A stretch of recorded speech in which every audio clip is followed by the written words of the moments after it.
This is Erica Lopez and Ty Dickinson from the University of Oklahoma Weather Lab with your weekly regional forecast beginning on Wednesday, February 21st, 2017. It's starting to feel like spring, but the temperatures are expected to cool down this weekend. The beginning of next week returns to spring throughout the south and eastern parts of the United States. New 1-month and 3-month outlooks have been released. This and more ahead on this week's climate briefing. Mild temperatures are expected for lows on Thursday morning, giving way to 70s across the region Thursday afternoon. As the weekend approaches, a cold front moves through the region, bringing cooler temperatures. Sunday is the coolest, with morning temperatures in the mid-30s for the majority of the south.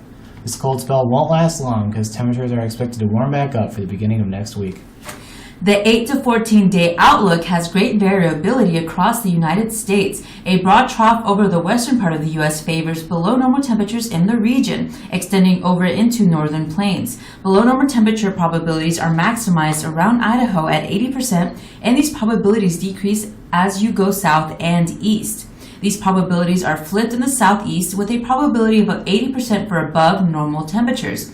Above normal temperature probabilities extend west into the southern plains and north along the east coast. There has been slight improvements in drought conditions across the region in the last week. Virtually the whole state of Oklahoma is experiencing drought conditions. However, there has been some improvements to the extreme regions in the southeast. The updated U.S. seasonal drought outlook has the majority of the state seeing improvements to the current drought conditions except for the Panhandle.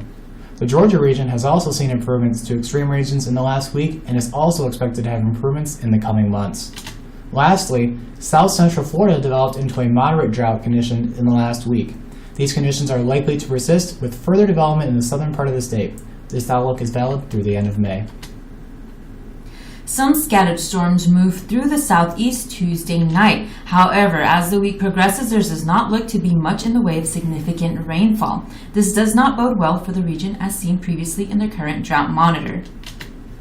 Precipitation in the next 8 to 14 days is favored across the East Coast, the Northern Plains, and the Pacific Northwest.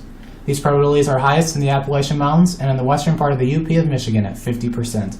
These regions are very small for below normal amounts of precipitation, which are found in the southern part of Florida and the south central part of California. The outlook for the month of March was updated last week. Above normal temperatures are favored across the south at 33 to 40%, with a 40% probability slightly to the south of the 33% region.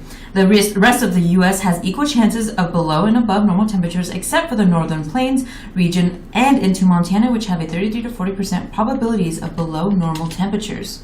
The precipitation outlook for March puts the southwestern part of the country with 33 to 40% probabilities of seeing below normal precipitation.